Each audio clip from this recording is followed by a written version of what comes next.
ভাবো কারোর কাছে কোটি টাকা আছে, কিন্তু তার ব্রেনই ঠিক করে কাজ করছে না, তাহলে কি সেই কোটি টাকার কোনো অর্থ আছে? অর্থাৎ বাংলা প্রবাদ অনুযায়ী স্বাস্থ্যই সম্পদ। স্বাস্থ্য যদি কারোর ভালো থাকে তাহলে সেটাই কিন্তু মানুষের আসল সম্পদ। তাই সেটাকে খুব যত্নে রাখা প্রয়োজন। সেজন্য বলা হয় health is first and wealth is next. আমাদের পুরো শরীর স্বাস্থ্যের মধ্যে ব্রেন অর্থাৎ মস্তিষ্ক একটা সবচেয়ে গুরুত্বপূর্ণ অংশ হিসেবে বিবেচিত হয়। ব্রেন আমাদের সবচেয়ে বড় সম্পদ, কিন্তু আমরা নিজেদের অজান্তেই কিছু কিছু ক্ষতিকারক অভ্যেসের ফলে ব্রেনকে ধীরে ধীরে ক্ষতির মুখে ঠেলে দিই। তাহলে চলো জেনে নিই কোন কোন অভ্যেসগুলো আমাদের ব্রেনের পক্ষে ক্ষতিকারক। প্রথমেই বলবো ব্রেকফাস্ট না খাওয়া। দিনের শুরুটাই হচ্ছে আমাদের ব্রেকফাস্ট দিয়ে, অর্থাৎ ব্রেনের প্রধান এবং সবচেয়ে গুরুত্বপূর্ণ খাদ্য হচ্ছে ব্রেকফাস্ট। তাই সেটা বাদ দিলে মস্তিষ্ক শক্তিই পায় না। তাই ব্রেকফাস্ট না খাওয়া ব্রেনের জন্য একটা ক্ষতিকারক অভ্যেস। এরপর বলবো অতিরিক্ত রাত জাগা বা অনেক দেরিতে ঘুমানো।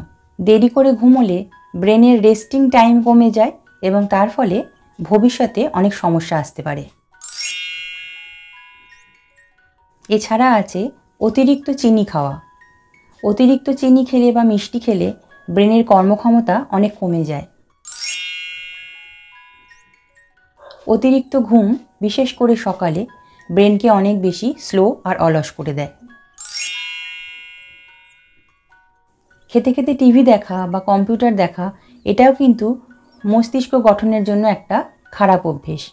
কারণ খাবার সময় টিভি দেখলে আমাদের মনোযোগটা খুব ব্রেক হয় এবং ব্রেনে সঠিক সিগন্যাল যায় না।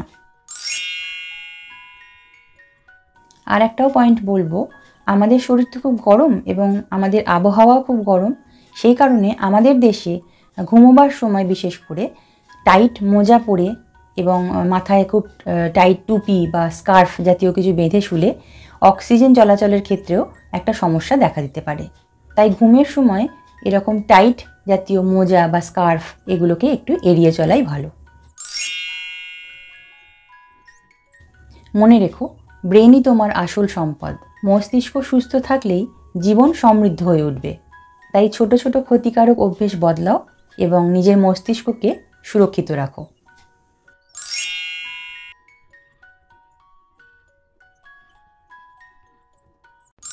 মানসিক স্বাস্থ্য বিষয়ক সমস্ত ভিডিও দেখতে ক্লিক করুন মেন্টাল হেলথ নামাঙ্কিত প্লেলিস্টে।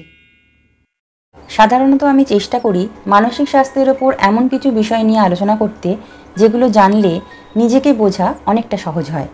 যদি মনে হয় এই ভিডিওগুলো আপনাদের উপকারে লাগছে তাহলে চ্যানেলটি সাবস্ক্রাইব করে রাখুন। হয়তো পরের ভিডিওতে নিয়ে আসবো আপনার নিজের কোনো উত্তর যা আপনি অনেক দিন ধরে খুঁজছেন। সবাই খুব ভালো থাকুন এবং সুস্থ থাকুন। ধন্যবাদ।